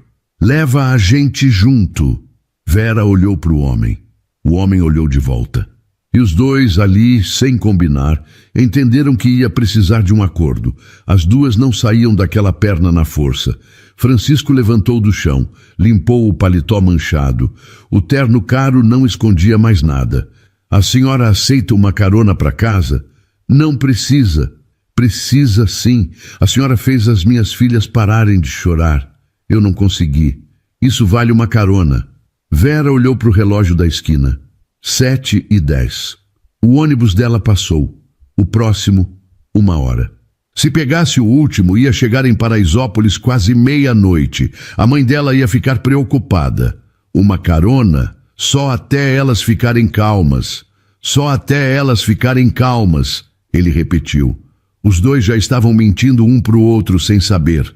O carro chegou em silêncio. Preto, grande, com vidro escuro, daqueles que a gente cruza e nem repara. Um motorista de paletó cinza abriu a porta. Valentina entrou primeiro, puxando Vera pela mão. Antonella foi atrás. Francisco deu a volta, entrou do outro lado. Dentro, cheiro de couro novo. Ar-condicionado gelado que deu arrepio na Vera. Uma telinha no encosto do banco da frente. Vera abraçou a bolsa no colo com medo do carro fechar a porta e engolir ela junto. "Para onde, doutor?" Francisco olhou para as filhas, uma de cada lado da Vera, encostadas nela feito almofada. "Para casa, seu Osvaldo. Depois Paraisópolis." Vera emendou rápido. "Perto da Kombi da feira, o senhor conhece." "Conheço, dona. Tranquilo." O carro pegou a avenida e subiu em direção ao Morumbi. Valentina fechou os olhos antes de chegar no primeiro farol. Antonella demorou mais, mas também cedeu ao sono no segundo. A cabeça das duas ficou apoiada na Vera, uma de cada lado. Pelo espelho retrovisor ela viu. Francisco estava de cara para a janela, mas o vidro devolvia o rosto dele. Os olhos vermelhos. Uma lágrima grossa escorreu. Ele enxugou rápido com as costas da mão. Não olhou para trás. Não olhou para Vera. Ela abaixou a cabeça. Ajeitou o cabelinho da Valentina. O carro subiu em direção ao Morumbi. Os prédios foram ficando altos, os muros mais caiados, as grades mais pretas. Vera olhou pela janela e viu uma casa com portão que parecia de palácio. Olhou de novo. Aquela era a casa. O portão abriu sozinho. Deslizou sem barulho. "Chegamos." Francisco desceu primeiro. Pegou Valentina no colo. A menina resmungou dormindo. Francisco cobriu ela com o paletó de linho, manchado da calçada. Vera ficou com a Antonella. A menina soltava um bafinho morno no pescoço dela. Babava um pouquinho no uniforme. Vera não se importou. Uma mulher de cabelo grisalho apareceu na porta. Avental, pano de prato no ombro, olhar assustado. "Doutor Francisco, graças a Deus. Eu estava pegando o telefone para chamar a polícia." "Elza, tá tudo bem." Elas dormiram. Elza espichou o pescoço para dentro do carro. Os olhos dela apertaram um segundo quando viu Vera com a Antonella no colo. "A senhora veio junto?" "Vim." Vera respondeu sem graça. Trouxe elas de volta. Elza entendeu antes mesmo de ouvir o resto. Veio até a porta do carro. "Obrigada, minha filha." "Desce." Vera desceu. Pisou num chão de mármore tão brilhante que deu para ver o reflexo do tênis velho dela. O tapete da entrada era mais macio que o colchão dela em Paraisópolis. "Segundo andar, primeira porta à direita." Elza cochichou. Vera subiu a escada com a Antonella nos braços. Cada degrau era uma vida diferente da dela. Lá em cima, Francisco já tinha deitado a Valentina numa das caminhas cor-de-rosa. Tirou o sapatinho de verniz com um cuidado que Vera não esperava. Fez sinal para ela deitar Antonella na outra cama. As duas dormiam profundo, bochechas rosadas. Francisco olhou para Vera. A gente precisa conversar. Lá embaixo. A sala era grande demais. Vera ficou em pé sem saber onde sentar. Cada sofá parecia peça de museu. Senta aí, minha filha. Eu vou te trazer um café. Elsa apareceu com uma bandeja. Café preto, pão de queijo quentinho, manteiga numa vasilha de vidro. Vera pegou a xícara com as duas mãos. Tremia um pouquinho. Francisco sentou na cadeira da frente. Afrouxou a gravata. Parecia mais velho agora, cansado. Como é o seu nome? Vera Lúcia. Vera Lúcia de quê? Dos Santos Pereira. Vera Lúcia dos Santos Pereira. Onde a senhora trabalha? No prédio 27 da Faria Lima. Empresa terceirizada. Limpeza. Quanto a senhora ganha? Vera ficou quieta. Olhou para o pão de queijo. Doutor, desculpa. O senhor está me interrogando. Eu não roubei nada. Eu só estava indo embora do trabalho e achei as suas filhas na rua. Eu não quis ofender. Eu estou tentando fazer uma proposta. Proposta? Francisco respirou. Era um homem acostumado a mandar. Estava difícil pedir. Vem trabalhar aqui em casa. Babá, governanta. O nome a senhora escolhe. Eu pago o triplo do que a senhora ganha na limpeza. Moradia, comida, folga aos domingos e a senhora cuida das meninas. Vera engasgou no pão de queijo, tossiu. Elsa correu com um copo d'água. O senhor está me oferecendo emprego porque as suas filhas me chamaram de mamãe? Tô te oferecendo emprego porque faz 5 anos que aquelas meninas não dormem direito. Aquelas duas ali em cima estão dormindo agora. Por sua causa.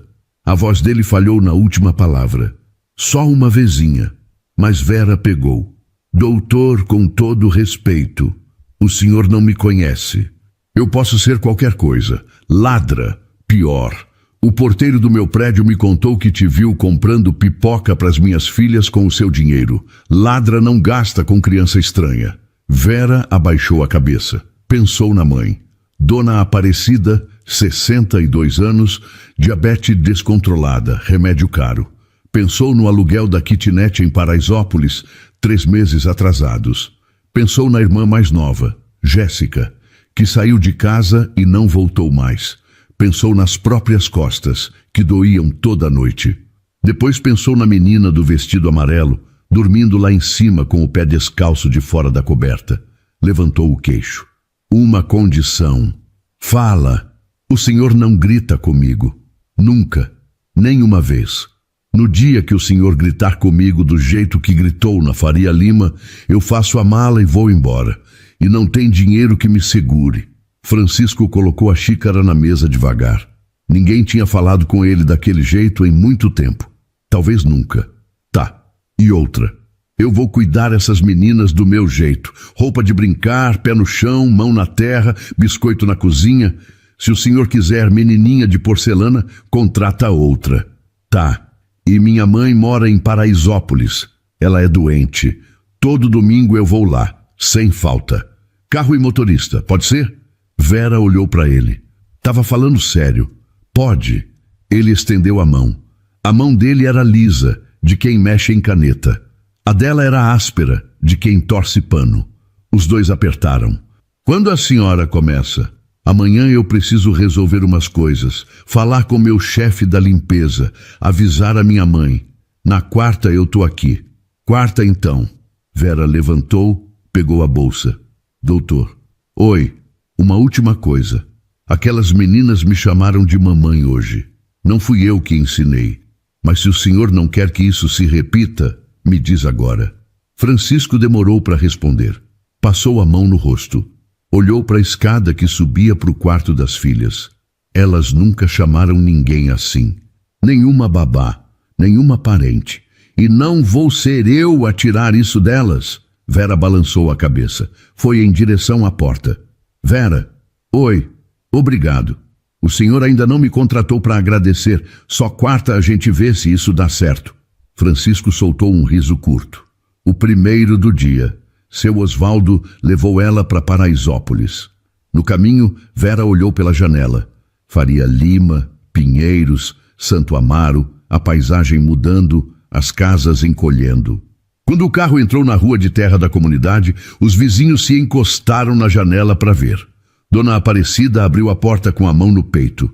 Filha, você estava num acidente? Não, mãe. Senta aqui. A gente precisa conversar. E Vera contou. Do começo. Da pipoca. Do mamãe. Do emprego. Dona Aparecida ouviu sem piscar. Quando terminou, segurou a mão da filha. Minha filha, Deus não erra. Vai. Na primeira semana, Vera aprendeu mais sobre a casa do que sobre as meninas. Café às 7. Almoço das gêmeas ao meio-dia, sempre separado do pai. Jantar do doutor às 8, ele sozinho na mesa, o jornal ao lado do prato, o garfo no ar, entre uma manchete e outra. Elza cozinhava, seu Osvaldo dirigia, Cida arrumava os quartos. Seu Benedito cuidava do jardim 3 vezes por semana. Ninguém ria, não havia alegria naquele lugar. Na segunda semana, Vera começou a quebrar a rotina estabelecida. Meninas, hoje o café é de pijama. De pijama? Antonella estranhou. A Elza disse que a gente tem que estar vestida. Hoje não, hoje é o dia da preguiça. Valentina pulou na cadeira do balcão. Antonella demorou mais, mas quando viu a irmã enfiando a colher no pote de achocolatado, desceu para a cozinha descalça. Elza encostou na porta da copa, escondeu um sorriso no pano de prato. Francisco desceu no meio da cena, terno cinza, gravata azul, celular grudado na orelha, falando em inglês com alguém em Nova York. Parou no meio da cozinha. Suas filhas descalças no balcão, pezinho balançando, bigode de leite, Vera do outro lado rindo com a boca cheia. Francisco desligou o telefone, no meio da conversa. Bom dia. Bom dia, doutor. Papai, olha. A mamãe Vera fez bigode de leite. Ele olhou para as filhas. Valentina tinha leite escorrendo no queixo. Antonella tinha cascão de chocolate no lábio. Muito bonito, filhas. Senta com a gente, papai. Ele olhou para o relógio de pulso. Eu tenho reunião às 8h30, meu amor. Valentina abaixou a cabeça. Antonella continuou comendo, nem olhou para o pai. Francisco saiu sem tomar café. Vera observou o carro sumir pelo portão. Olhou para as meninas. Sabe o que a gente vai fazer hoje? A gente vai para o Parque do Povo. O papai nunca deixa. Hoje ele deixa. À noite, quando ele voltou, eram 9 e pouco. As meninas já tinham jantado, já tinham tomado banho, mas não estavam dormindo. Estavam no tapete da sala, lápis de cor espalhados, desenhando. Francisco parou na porta. Ficou olhando sem falar. Papai! Valentina correu. Antonella veio atrás, mais séria. Olha o que a gente fez. Era a família deles. Pai de terno, 2 meninas de vestido, uma mulher de cabelo preto preso com avental, casa com chaminé, sol no canto. Francisco congelou. Quem é a do avental? A mamãe Vera. A mamãe virou estrela, Antonella disse sem dramatizar. Agora a mamãe Vera é a de mentirinha. Meninas, eu não sou... Vera tentou. A gente sabe, Antonella cortou. Mas pra gente a senhora é... Francisco ficou olhando o desenho, o cabelo preto, o avental, a boca sorrindo torta, desenhada de lápis vermelho. Sentou no tapete, de terno, de sapato engraxado. Dobrou as pernas feito criança e sentou no tapete persa que custava 30 mil reais. Posso desenhar também? As 2 gritaram, empurraram papel para ele. Lápis, borracha. Ele desenhou um homem de terno desajeitado, com o cabelo grisalho. Valentina riu. Papai, você desenha mal. Eu sei, muito mal. Eu sei, filha. Antonella estudou o desenho com a seriedade de uma juíza de 5 anos. Papai, oi, o seu bonequinho tá sorrindo? Tô tentando. A boca tá torta. É que o papai não lembra mais como é. A cozinha ficou em silêncio. Elza, que estava escutando da copa, segurou o pano de prato na boca. Vera levantou, apoiou as mãos nos joelhos para se equilibrar. Vou fazer um chocolate quente. Alguém quer? Eu também. Eu também, Francisco falou baixinho. Os olhos não saíram do desenho. Na cozinha, Vera esquentou o leite. As mãos dela tremiam. Puxou uma panela. Quase derrubou. Elsa apareceu. Minha filha, você tá bem? Tô, dona Elsa. Aquele homem ali, ela apontou com a cabeça. Faz 5 anos que ele não senta naquele tapete. 5 anos. Dona Elsa, eu só vim cuidar das meninas. Claro, só isso. Eu sou empregada aqui. Minha filha, empregada eu também sou. A gente é gente antes de ser empregada. Vera abaixou a cabeça. Mexeu o chocolate com a colher. O chocolate desceu num rodopio devagar. Dona Elsa, a mãe delas, era como? Era um doce. Ela não parava, fazia 1000 coisas ao mesmo tempo. Dançava sozinha na cozinha ouvindo rádio. Ela ia ter gostado de você. Vera mordeu o lábio. Apagou o fogo. Na sala, Francisco estava deitado de bruços no tapete. As 2 meninas subiram nele. Valentina puxou o cabelo cinza. Antonella fez cócegas na barriga dele de terno. Ele riu. Riu alto. Riu pela primeira vez em 5 anos. Vera parou na porta com a bandeja. Ficou ali um instante, segurando o choro que subiu do peito sem aviso. Na 3ª semana, ela apareceu. Tec, tec, tec no mármore. Um salto fino, agressivo, diferente de tudo que Vera já tinha ouvido naquela casa. Quem é, dona Elsa? A noiva. O doutor tem noiva? Tem. E das ruins. A porta da cozinha escancarou. Mulher alta. Cabelo loiro liso até a cintura. Vestido bege grudado no corpo. Bolsa na mão que devia custar mais do que o carro do seu Osvaldo. Pele sem uma ruga. 33 anos querendo parecer 25. Ágata Alcântara de Moura. Parou na porta. Os olhos passaram por Vera de cima a baixo. Depois pelas meninas cobertas de farinha. Depois pela bancada cheia de massa de biscoito. Torceu o nariz. Meu Deus! Bom dia! Vera falou, limpando a mão no avental. Bom dia! Você é a nova... Sou a Vera. Vera. Olha, Vera. Umas regrinhas. Cozinha não é lugar de criança. As meninas têm babá para ficar no quarto com boneca. Criança de boa família não fica se sujando desse jeito. Antonella parou de mexer a massa. A gente tá fazendo biscoito de coração. Amor, é lindo, mas vai pro quarto agora. A tia Vera limpa. Não. Ágata piscou. Como? Não. Ela largou o cabelo que estava enrolando no dedo. Saiu da cozinha batendo o salto. Francisco! Francisco apareceu no corredor com o celular na mão. Que foi, Ágata? A sua filha me desrespeitou. Essa aí.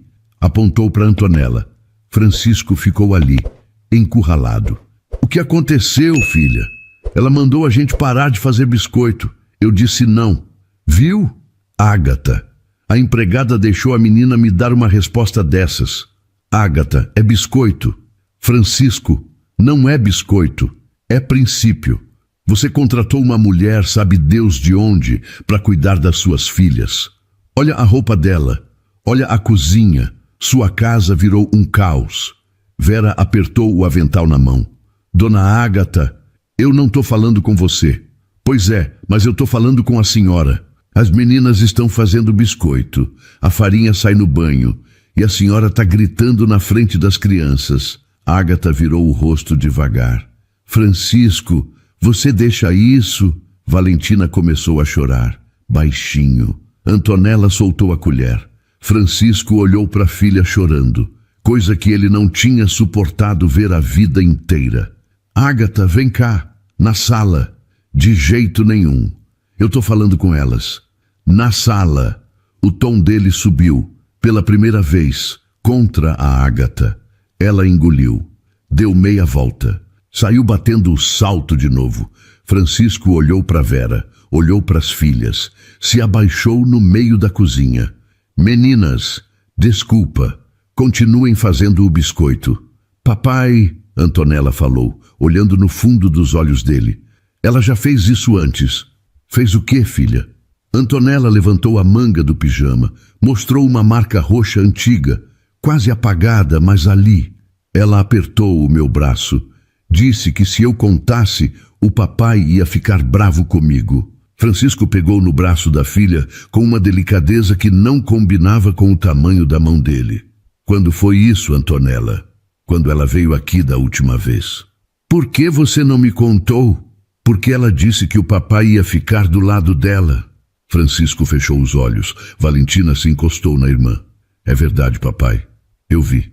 Francisco levantou, lentamente. Vera, termina o biscoito com elas.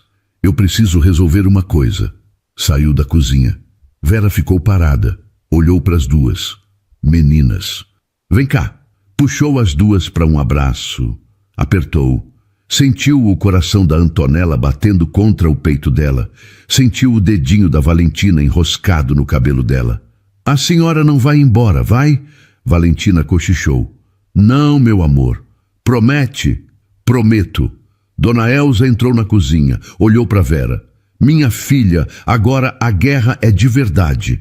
Do outro lado da casa, o grito da Ágata atravessou 3 paredes.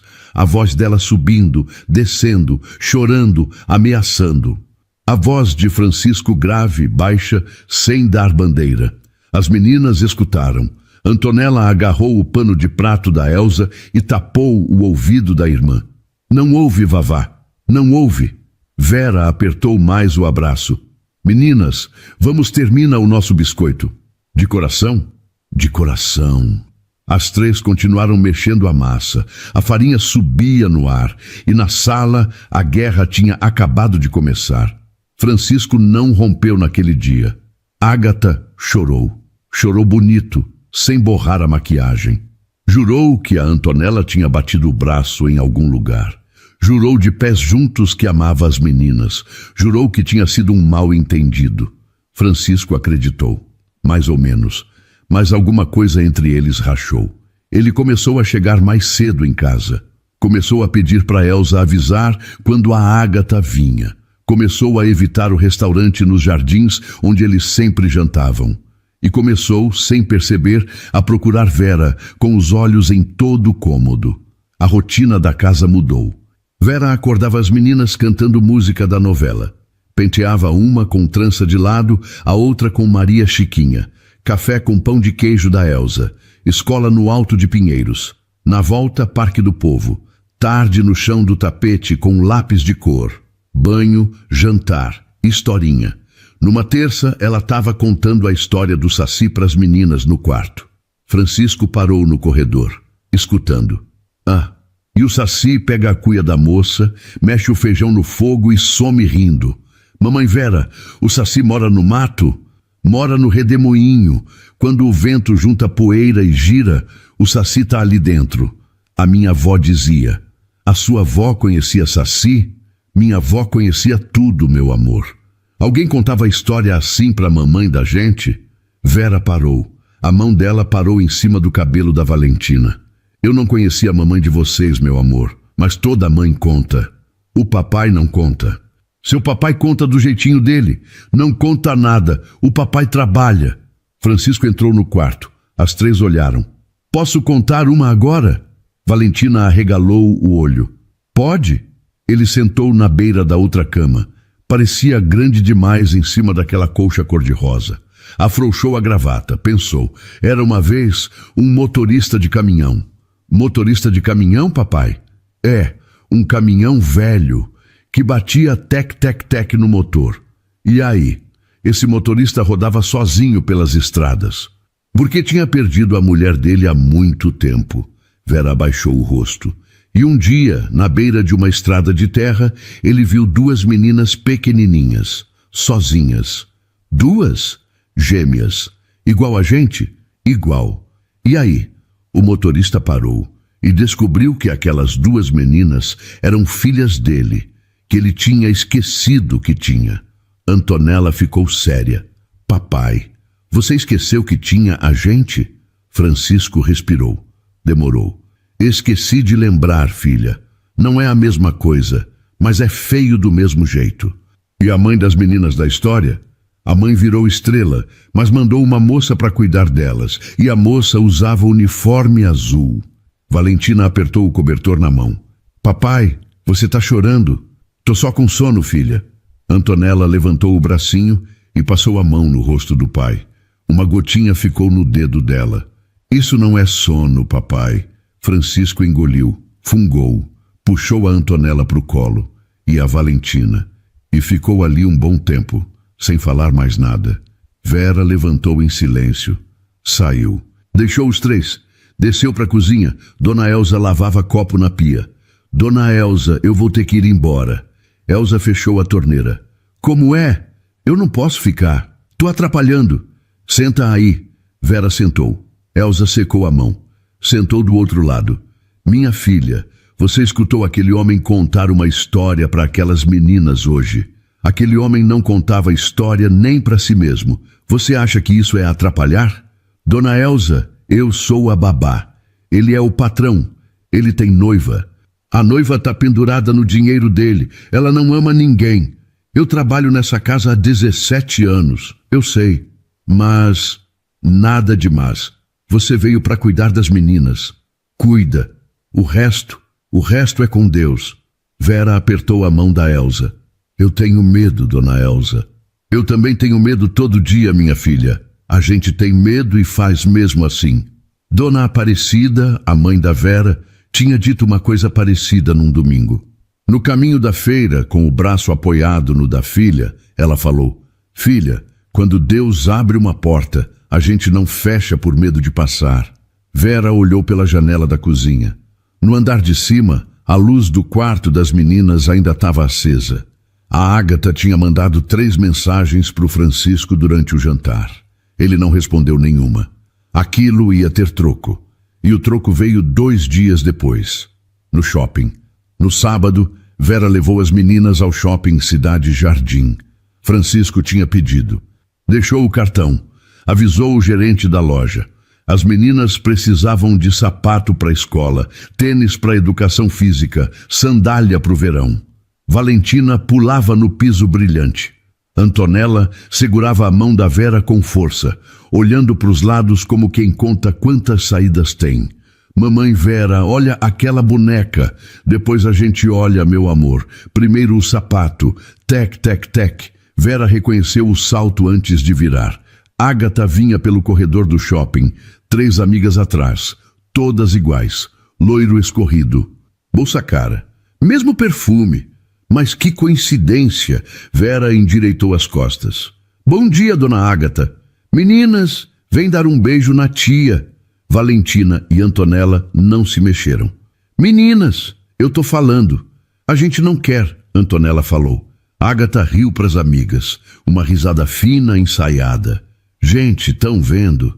Criança mal educada. Culpa da babá. Olha o uniforme dela. Olha o cabelo. Uma das amigas, morena tingida de loiro, cochichou. É a da periferia? A própria. As 2 outras riram. Vera respirou. Não ia brigar na frente das meninas. Meninas, vamos para a loja. Peraí, Vera. Ágata agarrou o braço de Antonella. Solta, Vera falou, baixo, mas a voz não tremeu. Como? Solta o braço da menina. Agora. As amigas da Ágata recuaram meio passo. Sentiram alguma coisa diferente na voz de Vera. Ágata soltou. Fingiu que foi escolha dela. Vera, eu vou ser sincera na frente das minhas amigas, que são testemunhas.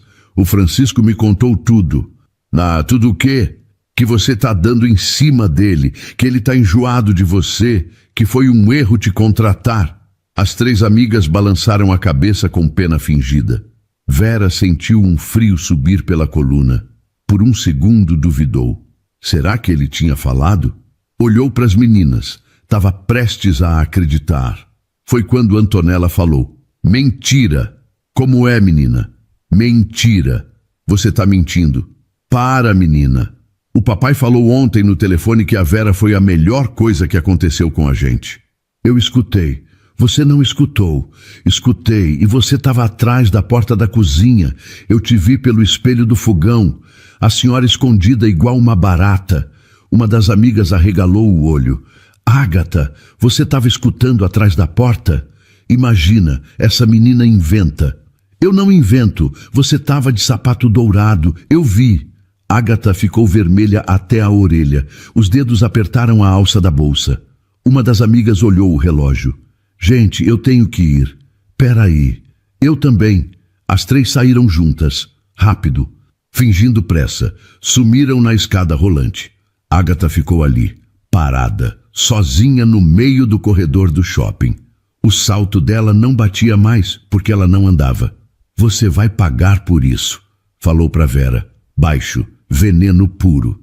A senhora mesma se queimou, dona Agatha. Valentina puxou a mão da Vera. Vamos, mamãe. E saiu, na frente da Agatha, na frente de todo mundo do shopping que tinha parado para olhar. Antonella segurou a outra mão da Vera. Vamos, mamãe. As duas arrastaram a Vera para longe dali. Vera não olhou para trás, mas sentiu o peso do ódio de Agatha queimando suas costas o caminho inteiro. Um tempo depois, já no carro, Valentina começou a chorar. Meu amor, o que foi? A gente te chamou de mamãe na frente dela. Tá tudo bem, o papai vai te mandar embora? Por que, meu amor? Porque a gente chamou. Vera puxou a menina pro colo. Antonella encostou do outro lado. Olha para mim, as duas, olha. As duas levantaram o rosto. Seu pai não vai me mandar embora porque vocês me chamam de mamãe. Se ele mandar, vai ser por outra coisa. Mas isso não. Como você sabe? Antonella perguntou. Eu sei. Eu confio nele. Foi a primeira vez que Vera disse aquela frase. Ela mesma se assustou com o que saiu da boca dela. O carro subiu para o Morumbi. O portão abriu.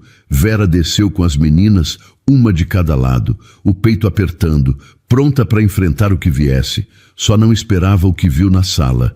3 malas gigantes, da marca que custa como um carro zero, empilhadas no meio do tapete persa.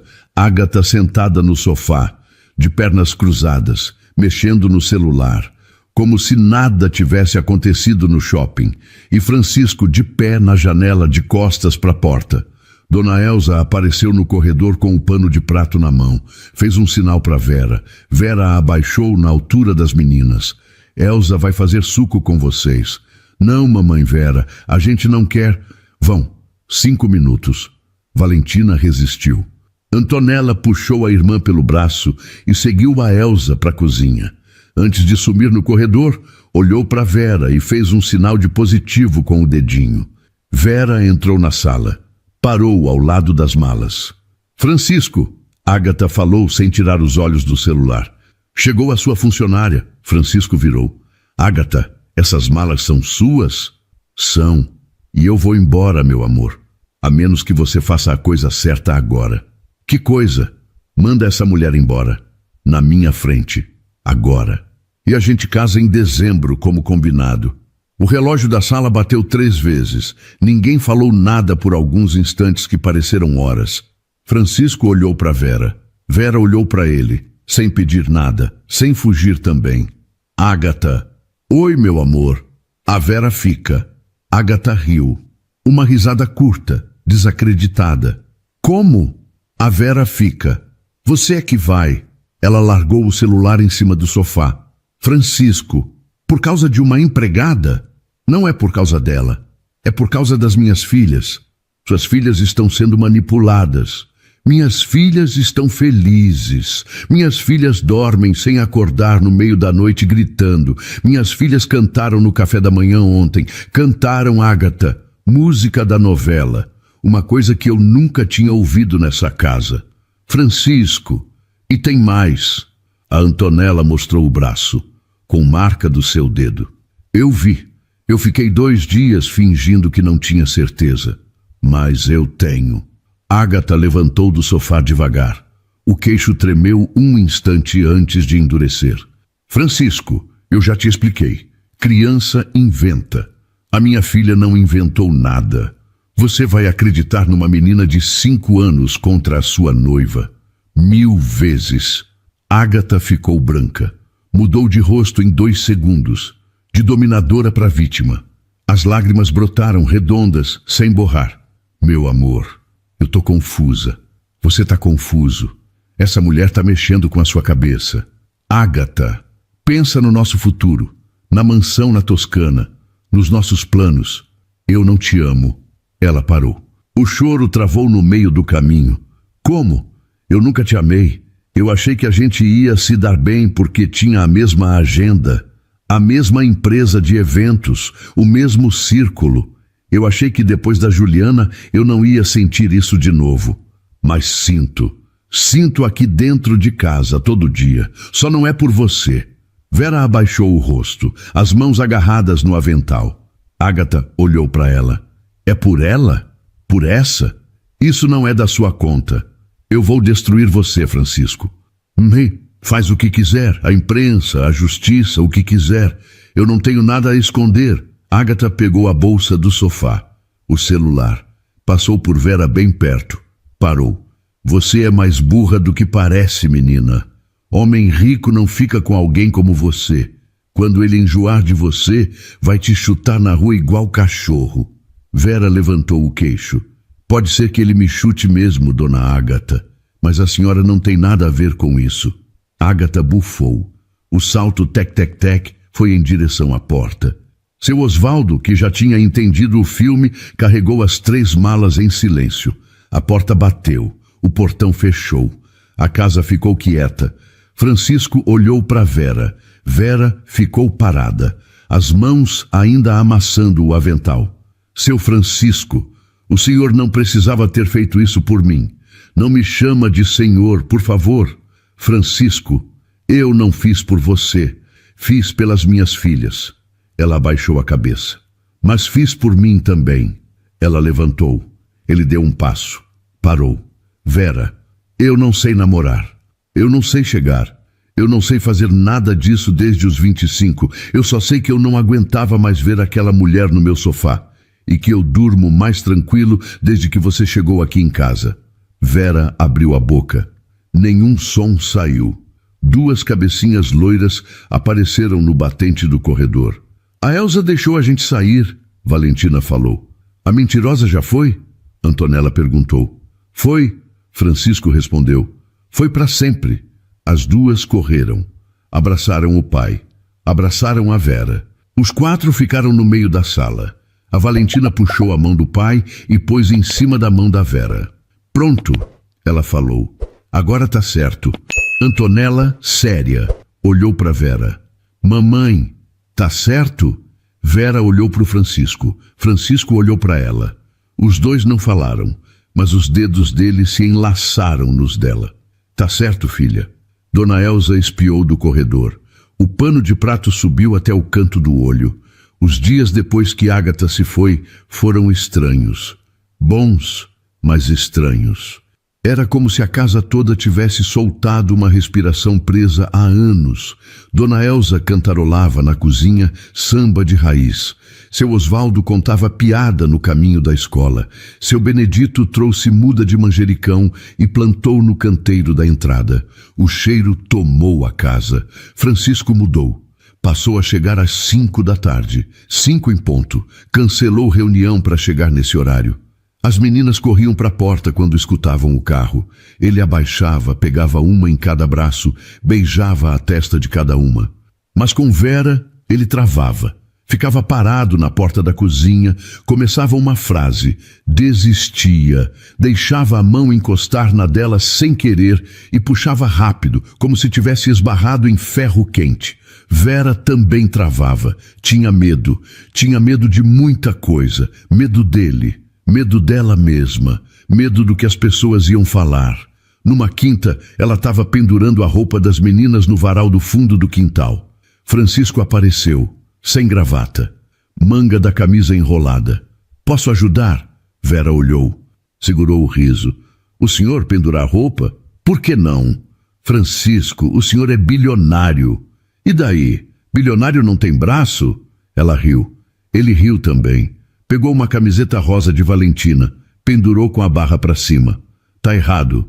Errado como? A barra para baixo, senão o prendedor marca o tecido. Ah. Ele refez. A mão dele encostou na dela. Os 2 pararam. Vera sentiu o rosto queimar. Desviou. Francisco. Oi, a gente precisa conversar. Eu sei. Eu não posso ficar nessa casa sem saber o que a gente é. Eu não durmo direito. Eu também não. O sol descia atrás do muro alto. Francisco sentou no banco de pedra do jardim. Bateu com a mão no espaço do lado. Vera sentou. Deixou um palmo de distância. Vera, eu queria te contar uma coisa sobre a mãe das meninas. Vera prendeu a respiração. O nome dela era Juliana. A gente se casou aos 25. Ela era dentista. Atendia pessoas que não tinham condições de pagar tratamento dentário de graça uma vez por semana. Você ia gostar dela. Vera sorriu de lado. A gente tentou o filho 3 anos. Não vinha. Quando veio, veio dobrado. O médico disse que era de risco. Ela fez repouso 6 meses. Tudo parecia bem. No dia do parto deu complicação. Eles tentaram. Não conseguiram salvar. Ela foi no mesmo dia em que as meninas chegaram. Vera estendeu a mão devagar. Pôs em cima da mão dele. Eu fiquei 1 ano sem olhar para as meninas direito. Eu sei que é feio. Eu sei que é horrível. Mas todo dia que eu olhava para as duas, eu via a Juliana morrendo. Aí eu contratei babá, escola, tudo que dava para contratar. Achei que estava sendo pai. Ele virou o rosto. Os olhos estavam vermelhos. Aí as duas sumiram naquele dia. E quando eu achei elas estavam rindo. Rindo, Vera. Faz 5 anos que eu não escutava aquelas duas rirem juntas. Rirem de verdade. Francisco, você entrou por aquela porta e, sem perceber, devolveu a vida para esta casa. Devolveu minhas filhas para mim e, de um jeito que eu nem sei explicar, acabou me trazendo de volta também. Eu sei que é pedir demais, mas não quero que você fique aqui apenas como a babá delas. Quero que fique como a mulher que você é, a mulher que eu aprendi a amar, como parte da nossa família. Vera passou a mão no rosto. Lágrimas teimosas corriam livres. Francisco, eu tenho mãe doente em Paraisópolis. Eu era faxineira, agora sou babá. Os seus amigos vão rir de você. Que riam. As mães da escola das meninas vão cochichar nas costas da gente. Que cochichem. Eu não sei comer com 3 garfos. Eu te ensino. Aliás, só precisa de um garfo. Os outros 2 são frescura, ela riu. Uma risada gostosa, alta. Eu tenho medo, Francisco. Eu também, Vera, mas eu vou ter medo do seu lado. Não longe. Ele virou o rosto. Os olhos dos 2 se encontraram. Francisco se aproximou devagar. Encostou a testa na dela. Ficou assim um tempo. O beijo veio devagar, pequeno, quase pedindo licença. Atrás do varal, 2 cabecinhas loiras espiavam escondidas. Dona Elza segurava o riso com o pano de prato. Tão se beijando? Valentina cochichou. Shhh! Ela vai ser a nossa mãe para sempre? Eu acho que sim, Antonella falou. Acha não. Tem que ter certeza. Antonella ficou séria. Daquele jeito dela. Então tá, tenho certeza.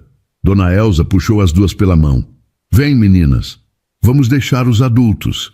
Elza. Oi, Vavá. A gente pode chamar ela de mãe agora de verdade? Ah, minha filha. Isso vocês já chamam. Faz tempo. As 2 sorriram. Voltaram para a cozinha dando pulinho.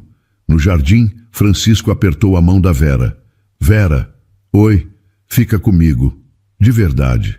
Ela ficou um tempo observando o prendedor de roupa que agora servia de aliança, sentindo a diferença entre a pele dele e a sua, marcada por anos de lida, enquanto o sol ia descendo devagar atrás do muro da mansão.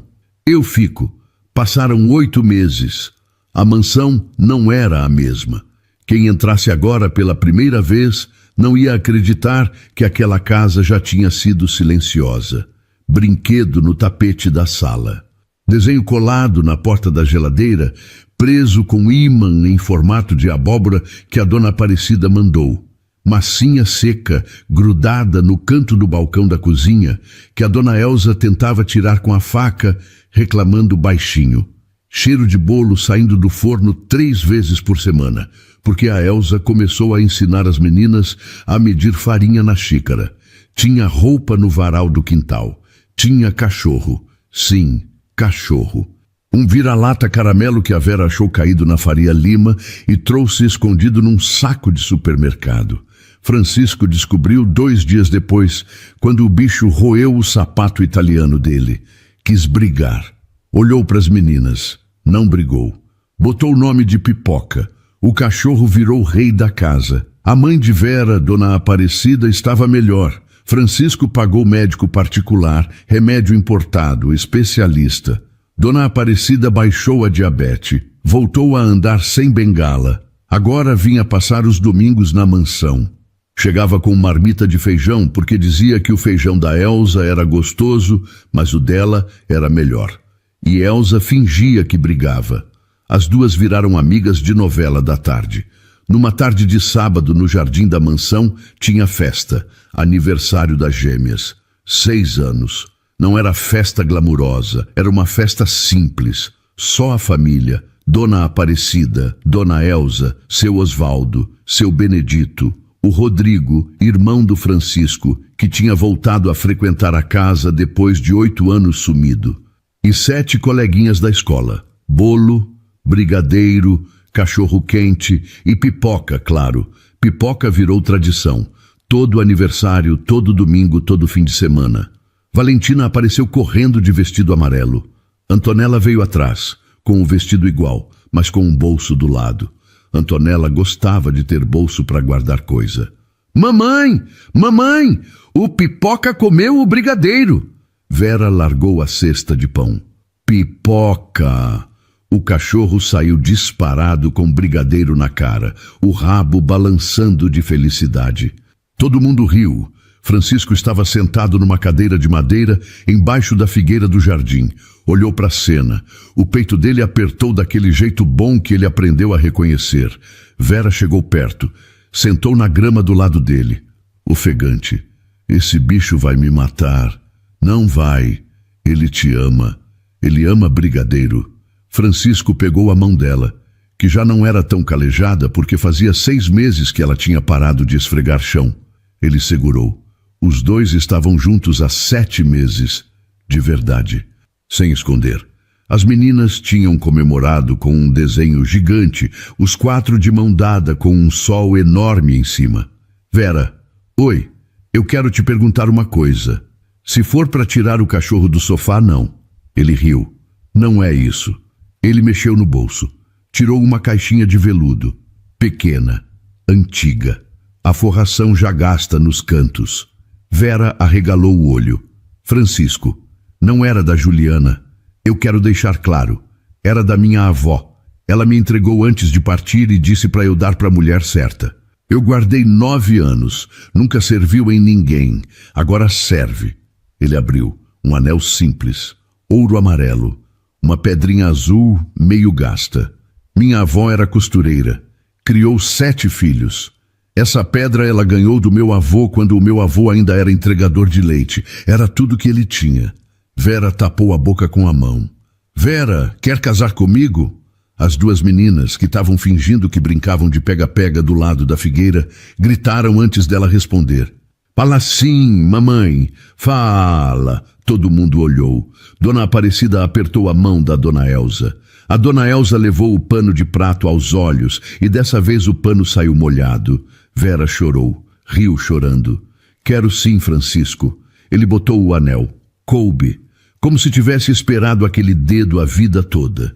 As 2 meninas se atiraram em cima dos 2. Os 4 caíram na grama. O Pipoca veio junto, lambendo o rosto de quem deixasse. Antonella deixou. Valentina reclamou, mas deixou também. Dona Aparecida cutucou a Dona Elza. Olha, Elza, minha menina virou princesa. Princesa nada, Aparecida. Virou mãe. As 2 senhoras se abraçaram embaixo da figueira. Não soltaram por um tempão. Francisco pegou o rosto de Vera, encostou a testa na dela. Obrigado por ter esbarrado nas minhas filhas naquele dia. Obrigada por ter me deixado ficar. Valentina enfiou a cabeça no meio dos 2. E eu, gente? Você também, meu amor. Antonella veio por trás, braços cruzados, séria. Finalmente, Francisco puxou ela pro colo. Beijou a testa dela, beijou a da irmã, beijou a mão da Vera. Do outro lado do jardim, o seu Osvaldo tirou o boné. Olhou pro céu. limpou um canto do olho rápido, botou o boné de volta. Dona Juliana, ele falou baixinho. Ninguém ouviu. Tá tudo bem agora. Pode descansar. Uma brisa passou pela figueira. Uma folha caiu no colo de Valentina. A menina pegou-o, guardou no bolso do vestido. Para sempre, ela cochichou. Minhas amigas, que história tocante acabamos de ouvir, não é verdade? Sabe, eu fico pensando no Francisco, um homem que tinha tudo o que o dinheiro podia comprar, mas vivia num deserto de silêncio. Ele achava que dar conforto era o mesmo que ser pai, mas a pequena Valentina e a Antonella nos mostraram que criança não quer mansão, criança quer chão para brincar e um colo que cure o medo. E a nossa Vera Lúcia, que lição de coragem! Ela atravessou a rua com nada nas mãos, além de um coração disposto a acolher. Ela não tinha o diploma de babá, mas tinha o amor de quem sabe que família é quem escolhe ficar quando todo mundo vai embora. Ela trocou o uniforme de limpeza por um avental cheio de farinha, e foi ali, entre biscoitos e histórias de dormir, que ela construiu um lar de verdade. Muitas vezes a gente se sente como a Vera, cansada, com as costas doendo do trabalho do dia a dia, achando que não tem muito para oferecer. Mas essa história nos lembra que o nosso cuidado, aquele café que fazemos com carinho, o abraço que damos num neto ou o apoio que damos a uma amiga, é o que salva o mundo de ser um lugar frio como a Faria Lima. Que hoje você se sinta valorizada por cada biscoito de coração que você preparou na sua vida. Porque no final, o que fica não é a marca do sapato que usamos, mas a marca de amor que deixamos no coração de quem nos chama de mãe, de avó, de amiga. Um beijo carinhoso e fiquem com Deus. E então, o que achou da história? Deixe sua opinião nos comentários. Adoramos saber o que você pensa. Não se esqueça de deixar seu curtir no vídeo para nos apoiar e de se inscrever no canal. Até a próxima!